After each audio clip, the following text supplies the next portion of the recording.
I stumbled across something recently that completely shook how I understand women, and it forced me to question everything most men are taught from a young age about attraction and relationships. A female therapist with over 15 years of experience started sharing what women actually say about men when no one else is listening, not what they post on social media, not what they tell their friends, what they confess in complete privacy when they think nobody will ever find out. And brother, it is nothing like what we have been told, and this matters because private truth always reveals more than public performance. See, women have this public narrative about what they want. They will tell you they want a sensitive guy who listens, someone emotionally available, a man who is in touch with his feelings. And on paper, that sounds reasonable, right? And it sounds socially acceptable and safe.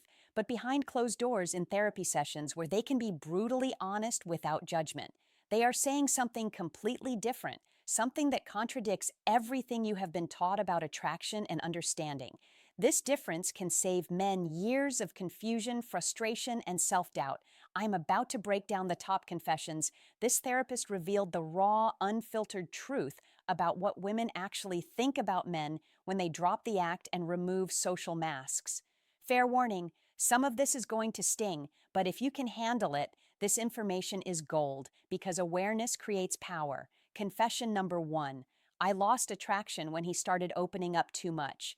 This one hits hard because it goes against everything modern culture preaches. We are told women want vulnerable men, men who share their feelings, men who cry, men who open up emotionally and express everything. But in private therapy sessions, women are confessing they lost attraction to their boyfriends and husbands the moment they became too emotionally available.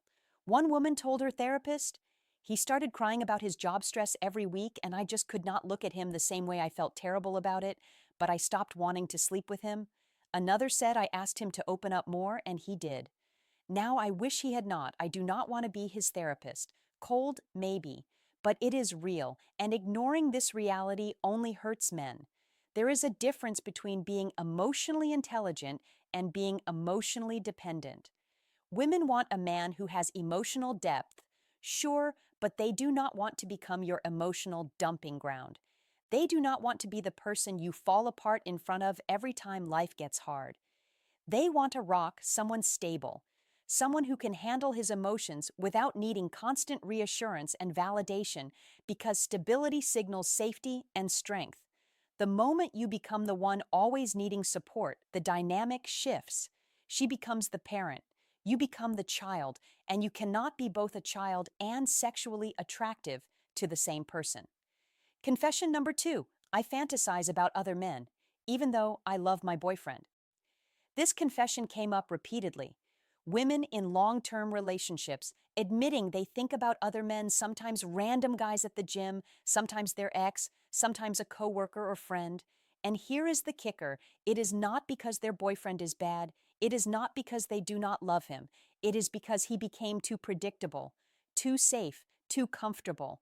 And attraction feeds on polarity. One woman confessed, "My boyfriend is amazing. He does everything right, but I catch myself fantasizing about this guy at work who barely acknowledges me. I feel horrible about it."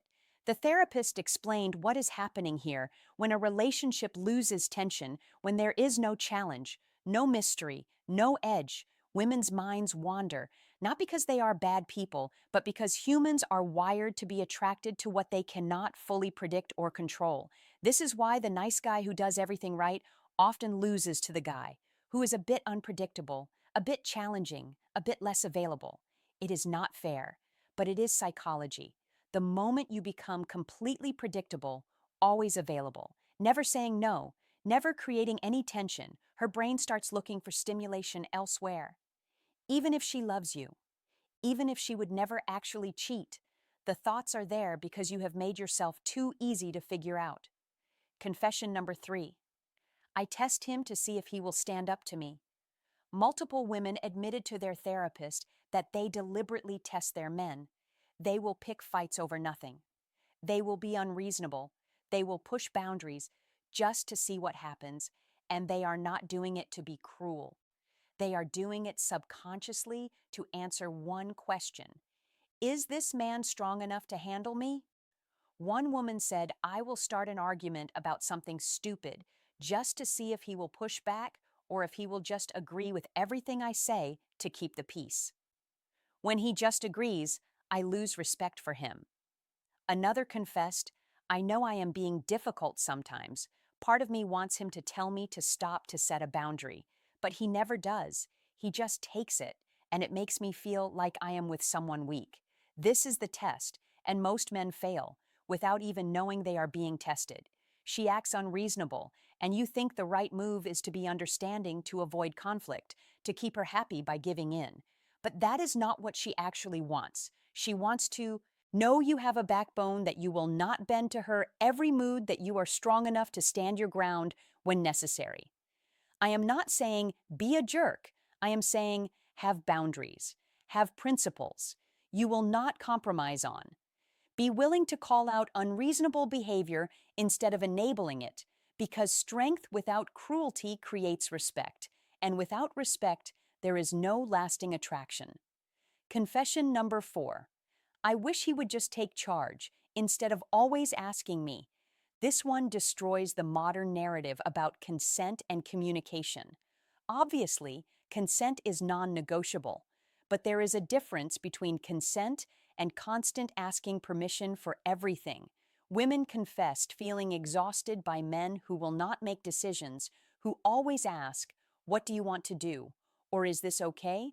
Or "Are you sure?" for every single thing. One woman told her therapist, I wish just once he would plan the date without asking me where I want to go. I wish he would initiate sex without checking in 5 times to make sure I am comfortable.